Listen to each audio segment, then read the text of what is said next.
Senhor, meus irmãos.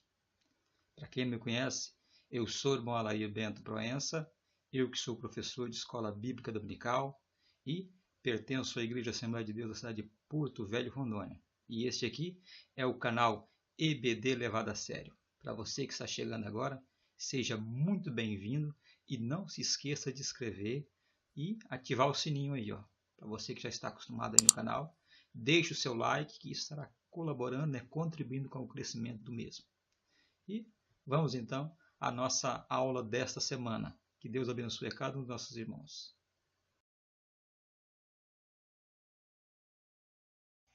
Vamos a mais uma lição, meus irmãos. Aqui, essa lição do segundo trimestre de 2019. A lição que será realizada no dia 9 de junho de 2019. Lição número 10, que traz por título o sistema de sacrifícios. Então, cabe agora fazer a leitura do texto áureo.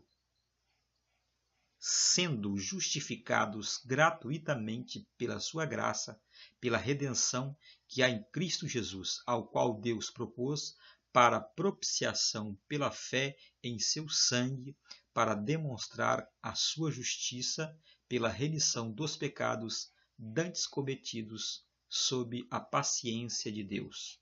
Romanos, capítulo 3, versículo 25. Vamos então fazer também a leitura da verdade prática. Jesus Cristo executou na cruz o sacrifício perfeito, obtendo por meio de seu sangue e de uma vez por todas a redenção eterna para todos os que creem nele. Bom, meus irmãos, o objetivo geral desta lição é o quê? É apresentar as diferentes ordens cerimoniais que constituem o sistema de sacrifício estabelecido em Israel. Ou seja, devemos o quê? Explicar o que era a oferta voluntária do holocausto e ressaltar o que representava a oferta de manjares. E também conceituar a oferta pacífica, a oferta pelo pecado e o dia da expiação. O que temos aqui então? Na lição dessa semana, ela que destaca a funcionalidade dos sacrifícios designados por Deus para compor o seu complexo sistema de sacrifícios do Antigo Testamento. Essas ordenanças, quanto aos cerimoniais, deveriam ser seguidas à risca.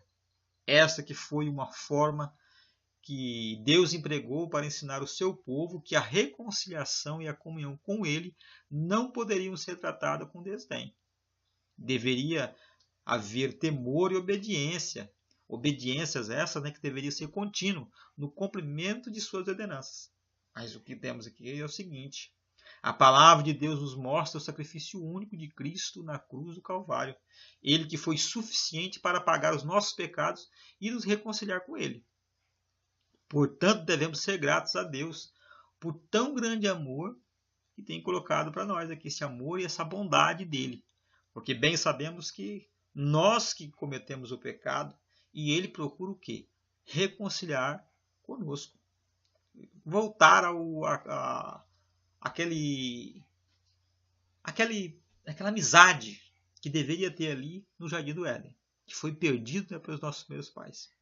Pois bem, o que temos em mente é o seguinte: antes dessa lei ter sido colocada por Moisés, esse sistema de sacrifício estabelecido em Israel foi ordenado por Deus. Isso mesmo. Foi ordenado por Deus ali nos livros de Êxodo e Levítico. E eles apresentam o quê? Apresenta essa lei com precisão e instruções sobre como eles deveriam ser apresentados a Deus dentro do tabernáculo. O que temos aqui? Nessa lição, veremos como esse sistema de sacrifício, como ele foi praticado e desenvolvido, até que chegasse ao supremo e suficiente sacrifício feito pelo nosso Senhor Jesus Cristo, que é a sua expiação do Calvário, ou seja, a sua morte na cruz do Calvário, naquele local conhecido como o Gólgota. Então, vamos aqui ao nosso primeiro tópico. Esse primeiro tópico que traz por título a oferta voluntária, o holocausto, que está ali no livro de Levíticos, capítulo 1, versículo 1 ao 3. E no primeiro subtópico, temos aqui o conceito de holocausto. Esta palavra, holocausto, né, que vem do hebraico, que traz ali, né, a palavra um pouquinho como se fosse olá, ou olahá, significa levantar, fazer subir e que acende, né? E vimos esse conceito na lição anterior, mas em relação ao altar do holocausto. Aqui nós estamos analisando a apresentação do próprio sacrifício de holocausto. Nesse sentido, essa oferta era apresentada pelo sacerdote no altar, de onde, né, subia um cheiro suave até as narinas de Deus. Isso que era uma figura, né, típica, né, tipicamente humana, para referir-se a Deus. Ou seja, o sacerdote, quando estava ali apresentando aquele holocausto ali, né, ele levava ali uma vítima, né, podemos dizer, uma vítima ali, para ser sacrificado ali no altar. E era o quê? Era para cobrir aquele pecado daquela pessoa, que aquela pessoa havia feito contra Deus. Porque bem sabemos é o seguinte, que quando Adão e Eva pecaram ali no Jardim do Éden, né, eles perderam aquilo que tinha de bom ali antes do pecado, que era o quê? Era a imortalidade, era aquele contato íntimo com Deus, porque até então Deus tem procurado o quê? Procurado voltar esta amizade com o homem. E para que isso aconteça, né, deve o quê? Deve pagar, porque antes do homem pecar contra Deus, Deus falou para o homem, ó, se você comer desse fruto, né, que é do conhecimento do bem e do mal, certamente morrerás. E tanto prova disso que até hoje as pessoas morrem. Não é à toa que o cemitério todo dia chega alguém ali, todo dia chega alguém morrendo ali, e isso é algo que nós não conseguimos nos acostumar. Essa é uma realidade, mas é por quê? Por causa do pecado. E a questão do holocausto é para que isso não venha acontecer, porque na grande realidade, né, a pessoa olha assim, quando ouve isso, né, seria até, parece ser contraditório, mas não é contraditório. Porque na grande realidade é o seguinte, a pessoa que serve a Deus, quando ele chega, né, ao final da sua vida aqui na Terra, na grande realidade a morte serve para quê? É um canal para ele ir para onde? Para a vida eterna, junto com o Todo-Poderoso, onde ele vai viver eternamente com Deus. Então o que acontece? Vamos entender aqui, né, nesse segundo subtópico aqui, né, o que seria, né, essa oferta do holocausto. Basicamente, meus irmãos, essa oferta apresentada no altar do holocausto podia ser de animais como o boi, a ovelha, a cabra, pombinhos ou rolinhos, né? Cada vítima era queimada no altar, que era um tipo de sacrifício que apontava para a vítima perfeita. Né? Que apontava para quem? Apontava para o Cordeiro de Deus que tira o pecado do mundo.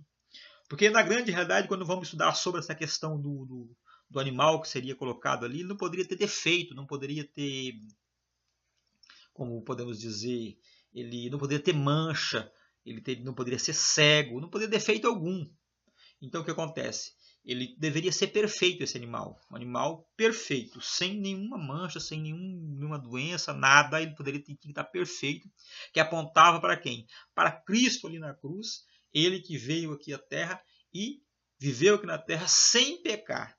Ou seja, ele é o único homem que você encontra ali na Bíblia, de Gênesis a Apocalipse, é o único homem que não pecou contra o Pai. Ele veio, fez a sua missão aqui na Terra, fez aquela missão que ele foi designado para fazer aqui na Terra e morreu, né, sem pecado. Então o que acontece? Quando se fala no holocausto, ele aponta para Jesus, para aquele consumador, né, daquilo que nos leva adiante novamente com Deus. Pois bem, então vamos entender agora o que é a oferta voluntária. Esse que está aqui no terceiro subtópico. Essa oferta que tinha um caráter voluntário, né, o objetivo, né, do holocausto era que Deus aceitasse o ofertante. Essa aceitação dependia da oferta apresentada pelo sacerdote ser aceito diante de Deus. Assim, o ofertante colocava a mão sobre a cabeça da vítima, né, para ser sacrificada, lógico, né, transferido para si, né, para o animal, aquele que seria ali sacrificado, né, os benefícios do sacrifício, a expiação dos pecados. Pois bem, o animal era imolado fora da tenda e em seguida conduzido ao altar dos holocaustos. O que acontecia? A pessoa estava ali, tinha cometido pecado, ele levava aquela vítima, né, o boi, o cordeiro, o pombinho, né, o que seja o animal que ele levou ali, sem defeito, sem mancha, e na verdade não tinha pecado, mesmo ele tendo algum defeito ali nele, ele não tinha pecado, porque eles não pecaram contra Deus. O que acontece? Ele era levado ali, naquele momento ele colocava a sua mão sobre o animal e era transferido o quê? O pecado ficaria com o animal. Ele carregava aquele pecado sobre os seus ombros e morria no lugar daquela pessoa que tinha cometido o pecado. Esse era um tipo de coisa que foi levado a sério por alguns, né, algumas pessoas que estavam ali, o povo de Israel. Não era todos, porque tinha pessoas que... Foi por isso que chegou num ponto que Deus estava enojado com aquilo. As pessoas levavam animais cegos, animal coxo, e procurar levar não o melhor. É disso que devemos colocar em mente é o seguinte, lembra que agora é o seguinte, a questão lá de Caim. Caim, o sacrifício dele, a oferta que ele foi dar para Deus, foi levar para Deus ali, o grande problema foi como ele levou ali, não era perfeito, não era o melhor, como o Abel, na verdade, ele levou o quê? Ele levou o melhor, aquilo que era de melhor ali do seu rebanho. Ele não levou qualquer animal ali para ser sacrificado. É isso que temos que colocar em mente. O que Deus recebe de nós é aquele culto racional, onde você leva ali o seu melhor para Deus. Para Deus receber o culto de louvor, o culto de adoração, tem que ser o seu melhor. Por isso que tem pessoas que vão para a igreja e dizem que não sentiu nada na igreja, não sentiu nada. Ele foi para o culto do mesmo jeito, vai voltar pior ainda, porque não conseguiu alcançar, né, uma bênção desejada de Deus, porque ele não conseguiu, né, levar aquilo que seria para Deus receber de bom grado. E nesse quarto subtópico, né, que traz aqui, né, o sacrifício de Cristo foi um holocausto agradável ao Pai, porque foi perfeito. Essa é a realidade.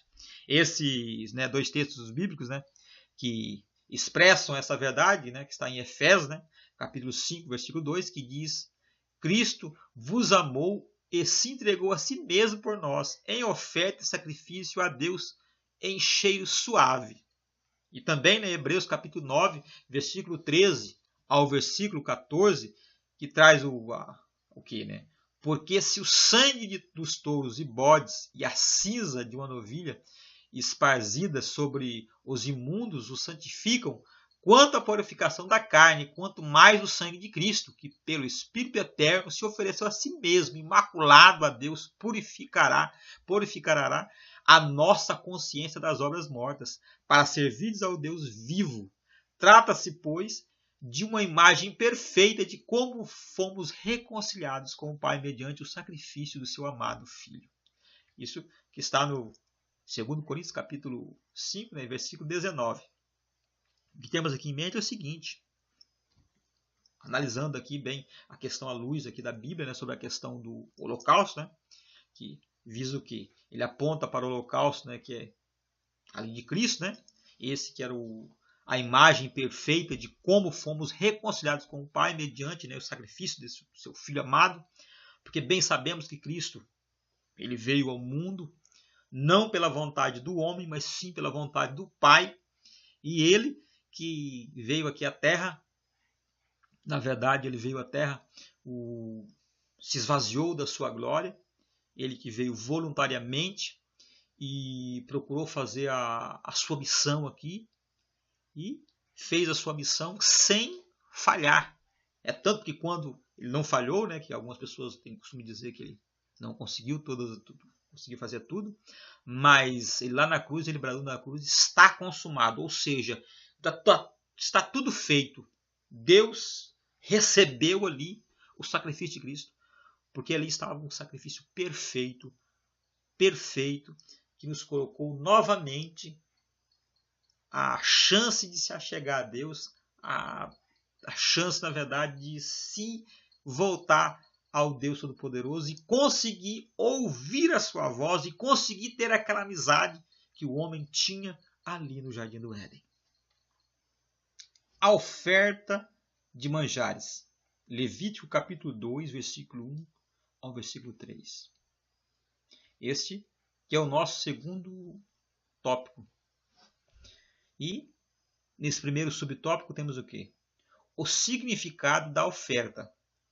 Esta oferta, meus irmãos, ela representava a gratidão do hebreu pela fecundidade da terra. Ou seja, ele ficava grato pela terra estar ali produzindo aquilo que ele havia plantado. Ou seja, ele tirava os cereais comestíveis, né, e oferecia-os ao Senhor como um sacrifício de manjares. Essa imagem nos fala de como devemos apresentar o fruto do nosso trabalho diante de Deus. Nós não podemos apresentar perante Ele de mãos vazias. Isso é real. É onde algumas pessoas não conseguem entender a questão do dízimo. Estou falando novamente aqui sobre o dízimo. A questão do dízimo é o seguinte: você entrega o dízimo, a sua oferta lá na igreja, não é por questão de que Deus precisa disso, não é isso. Você está grato por aquilo que Deus fez por você. Na grande realidade é o seguinte: você está vivo e respirando com saúde porque Deus o concedeu isso. Esta oferta era o quê? Era para a pessoa agradecendo a Deus por aquilo que Ele tinha feito por ele. Porque na grande realidade nada merecemos. Estamos vivos, respirando com saúde. Você anda, você trabalha, você soa ali na sua lida todos os dias. E é o quê? Você está fazendo isso porque Deus permitiu que isso acontecesse na sua vida. Eu estou fazendo este vídeo porque Deus permitiu que eu fizesse isso. Não é a grande questão que nós ofertamos à igreja, é o seguinte: é porque estamos agradecendo a Deus. Aí vem a pergunta: como era essa oferta de manjares? Essa oferta também era chamada de oferta, né? Ou seja, a festa das primícias. Ela que compunha dos grãos novos e macios colhidos na primeira colheita. Quando se fala primícia, é o quê? Estamos falando daquilo que é primeiro. Por exemplo, falei aqui no tópico passado sobre a oferta de Caim e Abel. Abel trouxe o quê? Das primícias do seu rebanho. Diferente de Caim. Ele trouxe o quê? Trouxe uma oferta lá, uma oferta. Ele não trouxe ali com o coração, aquele melhor. É o que devemos fazer é o seguinte: quando vamos entregar algo para Deus, devemos entregar o nosso melhor. Não aquilo, tem pessoas que vão lá adorar a Deus, eu estou aqui meio rouco. Não estou falando mal da pessoa que fica rouco na hora que está antes de cantar. Eu estou falando do jeito que ele vai entregar ali, aquela... É para Deus, então eu vou cantar aqui da jeito aqui.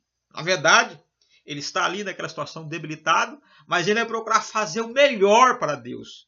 O melhor, é isso que devemos fazer. Essa oferta que também era feita, né, de farinha fina e misturada com azeite. Isso mesmo. Ela misturada com azeite, né? E sabemos pela Bíblia que o azeite é um dos símbolos do Espírito Santo. Essa oferta faz nos lembrar da importância de vivermos uma vida dependente do Espírito Santo. Que possamos, né, na força do Espírito, fazer as mesmas obras que o Senhor fez. Isso mesmo. Devemos o quê? Estar aí dependente desse Espírito Santo. O que acontece? Quando falamos sobre a questão do azeite, essa farinha misturada com azeite, estamos falando o quê? Do trigo, né? Ali, ou seja, nós, que somos o trigo, misturado com o quê? Com esse Espírito Santo, ofertando um culto de adoração a Deus, aquele culto voltado à presença de Deus, voltado ao trono do Todo-Poderoso.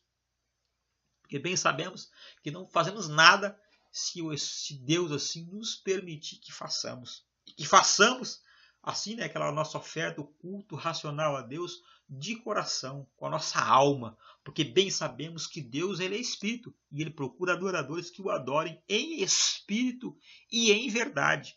Ou seja, que seja uma adoração vindo da alma, vindo do coração, o melhor de si. É isso que devemos colocar em nossa mente. Essa oferta, meus irmãos, aqui que traz aqui, né, essa oferta que aponta para o alimento espiritual. Isso mesmo. A palavra de Deus diz que o nosso Senhor é o pão vivo que desceu do céu, o trigo que foi moído para se tornar o nosso alimento espiritual. Deu para você entender? O trigo quem? Jesus, ele foi moído pelos nossos pecados, para que nós pudéssemos receber esse Espírito Santo em nossas vidas. Logo, da mesma forma que Israel obedeceu à ordenança divina de apresentar a oferta de manjares diante de Deus, nós somos instalados, né, por Cristo, a alimentar-nos dele. O testemunho do Senhor é verdadeiro. O testemunho dele é fiel e verdadeiro. O que devemos dar? Devemos dar o nosso melhor, uma oferta de alimento espiritual, o nosso culto racional, o nosso culto voltado diretamente ao coração de Deus, para agradar a Deus. Uma coisa que devemos colocar em mente é o seguinte: quando vamos ao culto, meus irmãos, quando vamos ao culto, devemos levar o culto ali, que tem pessoas que ficam, eu não recebi aquela oferta, como diz, como falar, não tive oportunidade na igreja, eu não tive oportunidade na igreja, eu não fui reconhecido, eu tenho talento, mas o meu pastor não me reconheceu. Eu vi uma certa frase esses dias no Facebook, na rede social, no Facebook, o camarada dizendo bem assim, a pessoa fica querendo ser reconhecido, o lugar para você ser reconhecido é no ML, isso mesmo, IML, é ali que você é um lugar para você ser reconhecido depois da sua morte. É ali que você é reconhecido. Na verdade, quando vamos para o culto, vamos levar para Deus o nosso culto, a nossa adoração para Deus. É Deus, estamos ali, temos que levar a nossa adoração para Deus. É Ele que é o merecedor de toda a honra e toda a glória. É isso que temos que colocar em nossas mentes. É isso que temos que colocar em nossa cabeça. Estamos ali o quê? Para levar o nosso melhor. Ou seja, a oferta de manjares, né, ele representa como devemos apresentar o fruto do nosso trabalho diante de Deus. Não podemos nos apresentar perante Ele de mãos vazias, de qualquer jeito, de qualquer... Não. Devemos levar o nosso melhor. É por isso que muitas pessoas são doentes aí, porque não conseguem levar o seu melhor para Deus. Aí ele fica definhando e fica doente, o crente dodói. Por quê? Porque ele não consegue levar o seu melhor para o Todo-Poderoso. Devemos colocar isso em nossa mente. Amém, meus irmãos? Deu para os irmãos entenderem o verdadeiro significado de adoração, de oferta a Deus, uma oferta que Deus vai receber e você vai sair ali renovado pela graça do Espírito Santo, renovado pelo poder do Espírito Santo? É isso que devemos colocar em nossa mente. Devemos fazer o nosso melhor para que Deus venha receber o nosso culto de adoração. O terceiro tópico traz o seguinte título: a oferta pacífica, o sacrifício pelo pecado e o dia da expiação. Isso que está em Levíticos capítulo 3, versículo 1 e versículo 2. Capítulo 7, versículo 1 e versículo 2. Pois bem,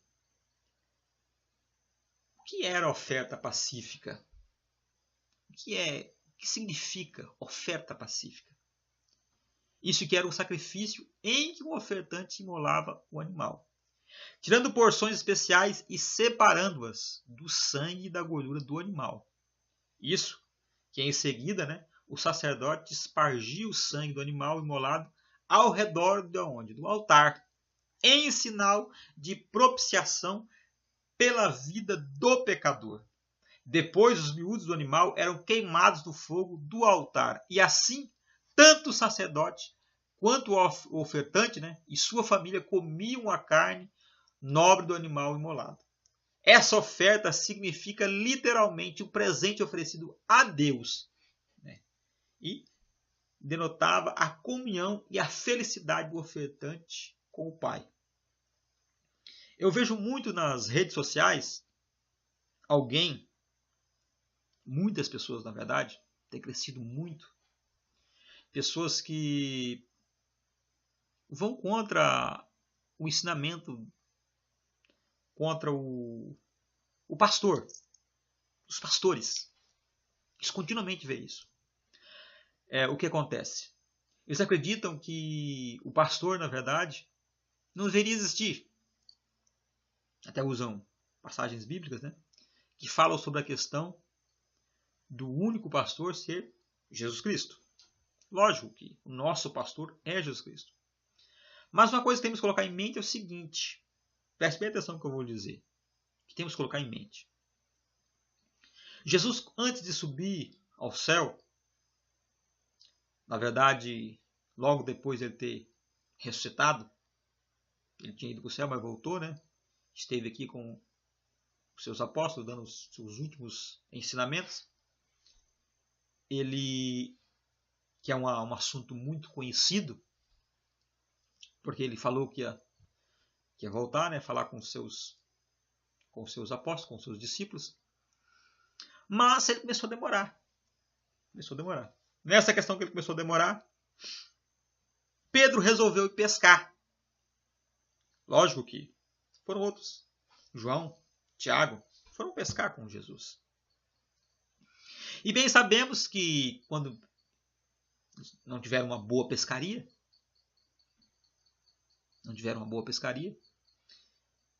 mas no final do dia, no final da noite, na verdade, no início do dia, estava ali Jesus na praia. E falou para eles que deveria lançar a rede para um certo local. E, consequentemente, foi uma grande pescaria. E nesse momento eles reconheceram que era Jesus. Acredito que as pessoas que estão aqui assistindo os vídeos devem ter lido, na verdade, esta passagem. E Jesus fala para o apóstolo Pedro: Pedro, tu me amas? Aí Pedro diz: claro, Senhor, o Senhor sabe que eu te amo. Aí Jesus: então apacenta as minhas ovelhas. Ele falou isso por 3 vezes. Na terceira vez, Pedro o quê? Entristeceu-se. Mas Jesus disse para ele: apacenta os meus cordeirinhos. Apacenta as minhas ovelhas. Quando eu olho isso aqui para o dicionário, a pessoa que apacenta, na verdade, é um pastor. Ou seja, Deus deixou Pedro como pastor. E, consequentemente, os apóstolos. Cada um que estava tomando conta de um rebanho, ou seja, das pessoas que estavam ali aceitando a fé cristã, eles iam ter alguém, um pastor, alguém para estar ali tomando conta. Essa é a realidade.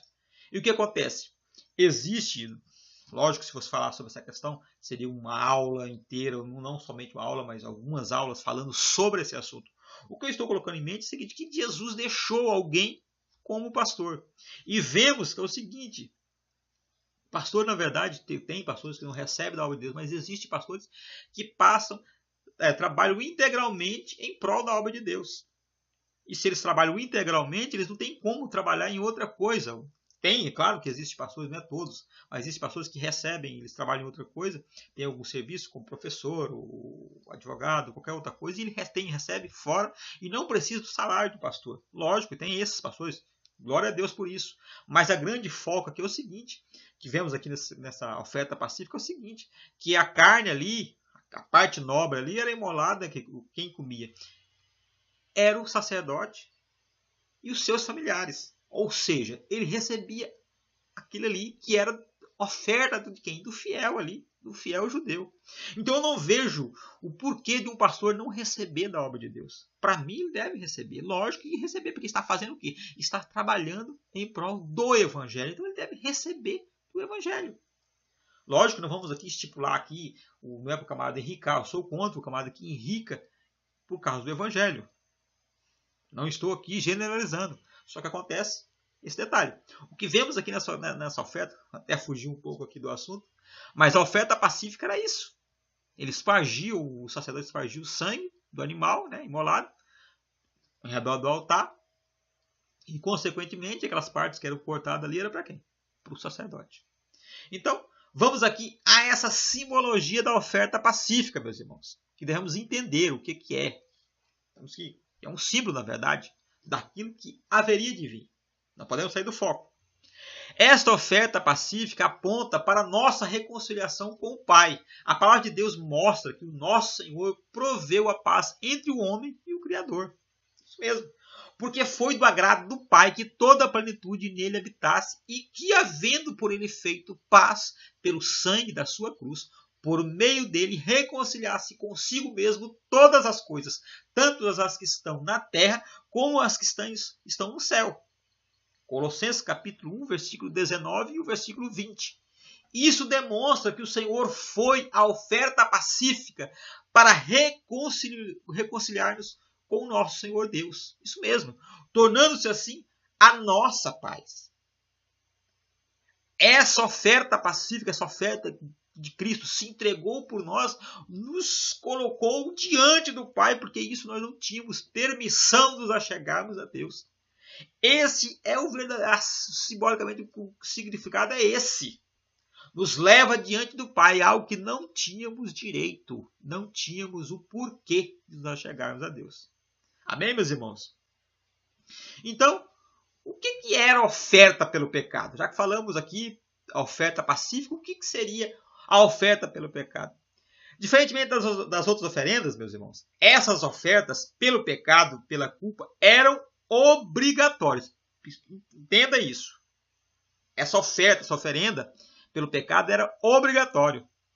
Diferente das outras. As outras, na verdade, a questão lá da oferta, era a da oferta pacífica, a oferta de manjares, na verdade, era uma oferta a Deus. Já a oferta pelo pecado era obrigatório, porque só assim você, né, elas que identificavam a natureza pecaminosa do homem, que colocava o homem como pecador, porque é pecador, né? E essa pessoa que necessitava apresentar a Deus algo por seus pecados. Esse sacrifício era feito fora do arraial, não era dentro, era fora. E o animal teria que ser imolado fora do acampamento hebreu. A Bíblia mostra que o nosso Senhor Jesus foi morto fora de Jerusalém, fazendo-se pecado por nós. Essa é uma oferta pelo pecado, ou seja, aponta para o sacrifício de Cristo lá na cruz do Calvário. Então, quando olhamos, estudamos aqui, nós vemos o quê? Quando olhamos aqui esse sacrifício, essa oferta pelo pecado, que ele, na verdade, levava, o animal levava o pecado da pessoa ali. Então, foi o que aconteceu com Jesus. Jesus levou o nosso pecado. Isso foi fora de onde? Fora do arraial, fora de Jerusalém. Então, vamos aqui ao grande dia da expiação. Em Levítico capítulo 16, meus irmãos, ela narra o mais importante dia para o povo judeu. Isso, o dia da expiação. O dia que todo judeu havia de observar um jejum e não fazer qualquer trabalho. Esse dia é ainda hoje observado por eles. E é chamado de o dia do perdão. O dia da expiação era a data em que o sumo sacerdote apresentava um novilho por si mesmo e por sua família. E um bode pelo povo, no Santo do Santo. Ou seja, era neste dia que ele adentrava no Santíssimo, no lugar Santíssimo. Aonde estava o quê? Onde estava a arca do concerto. E ali ele espargia o sangue das vítimas sobre o propiciatório, sobre a tampa ali da arca da aliança, né? Esse rito que apresentava a mais importante oferta pelo pecado de toda a nação. Esse rito, né, esse ritual, aponta para o nosso grande dia da expiação, no Calvário. Isso mesmo, quando Jesus Cristo, nosso Senhor, exclamou na cruz, está consumado. Ou seja, naquele momento você recebeu perdão do seu pecado. Nós recebemos o perdão daquilo que nós havia feito contra o Senhor. O que temos aqui nessa lição é o seguinte, que a oferta pacífica, a oferta pelo pecado e o dia da expiação são expressões claras e evidentes da graça redentora de Deus manifestada na cruz do Calvário. Tudo isso que foi citado aqui, meus irmãos, aponta para quem? Aponta para o sacrifício de Cristo ali na cruz do Calvário. Devemos colocar em nossa mente na nossa mente e no nosso coração isso que foi colocado nessa lição. Tudo aponta para o sacrifício de Cristo na cruz do Calvário.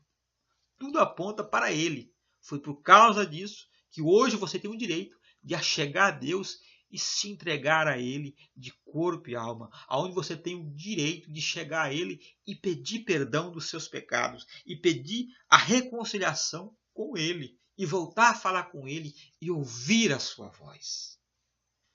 Bom, meus irmãos, nesta lição, que temos aqui em mente é o seguinte. Nós vimos o quanto era complexo o sistema de apresentação de ofertas para diversos pecados. E o dia anual de expiação. Eu acredito que os irmãos devem que conseguiu entender, né? Que o sumo sacerdote apresentava uma oferta, né? A nação inteira no dia da expiação. Mas a palavra de Deus mostra-nos que o sacrifício único de Cristo, isso mesmo, o sacrifício de Cristo no Calvário, que foi suficiente para apagar os nossos pecados. Que até então ali, o que temos que colocar em mente é o seguinte, que até então ali o sacrifício que era apresentado ali, de bois, de ovelhas, de pombas, na verdade, cobria o pecado. Mas o pecado foi perdoado ali quando Jesus estava na cruz do Calvário, quando ele expirou ali na cruz do Calvário. Ou seja, o que devemos colocar em mente é o seguinte: nós devemos valorizar essa graça de Deus e devemos nos alegrar no Espírito Santo por este presente. Qual o presente, meus irmãos? A salvação. Nós temos, porque na grande realidade é o seguinte: o homem nasceu, o homem pecador, porque nasceu com esse pecado impregnado na sua vida, e ele continuamente já nasce com aquela tendência a pecar, tendência a se afastar da presença de Deus. Ele que é um homem destinado ao inferno. E depois de Cristo ter morrido ali na cruz, que consumou ali aquela obra ali na cruz, ele conseguiu que, a partir daquele momento, o homem pode se achegar a Deus e pode, com certeza, buscar o perdão do seu pecado. Porque uma coisa que devemos colocar em mente é o seguinte: enquanto estivermos com o nosso pecado aí, não estiver em dia essa questão aí, nós estaremos destinados ao inferno.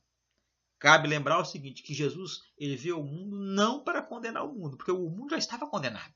Ele não veio para condenar o mundo, mas ele veio o quê? Para salvar. Ele não veio para julgar, ele veio para salvar. Lógico que quando ele voltar, lá quando ele estiver ali lá no trono branco, ele estará ali julgando as nações. Mas quando ele veio a sua primeira vez aqui na terra, quando ele veio aqui como homem, quando ele se esvaziou de toda a sua glória, ele veio para salvar eu e veio salvar você e trazer você novamente para o aconchego do Pai. Amém, meus irmãos? Graça e paz. Desde já eu agradeço a cada um dos meus irmãos que estão acompanhando nossos vídeos. E eu queria pedir desculpa, meus irmãos, que eu tive um problema aqui na minha internet, aqui no sítio, na verdade, que eu moro, para quem não sabe, eu moro no sítio. E a nossa internet aqui deu uma complicada esses dias. A lição que foi colocada a lição passada, na verdade, eu coloquei ela numa terça-feira e ela foi cair na outra terça-feira, ou seja, 2 dias depois que seria a lição. Então, na verdade, ela ficou uma semana para ser apresentada ali, para sair ali, mas eu acredito que vamos colocar tudo nos eixos, né? E consequentemente vai ser uma benção e vamos continuar. Apesar do inimigo estar aí procurando, né, nos tirar aí o foco, mas vamos trazer aqui novamente, continuar trazendo vídeos aqui sobre a escola dominical. E desde já agradeço a cada um dos meus irmãos. Não se esqueça de me ajudar. Você pega, se você puder, né, você pode compartilhar esse vídeo nas redes sociais. Isso mesmo, pode compartilhar. Isso, na verdade, deve compartilhar, porque devemos o quê? Levar esse evangelho a toda a criatura. Principalmente um vídeo falando sobre o quê? Sobre a nossa restauração, o sacrifício de Cristo para nossas vidas. Amém? Fique com Deus. Que Deus abençoe a cada um dos meus irmãos. Graça e paz. Fique com o Senhor Jesus.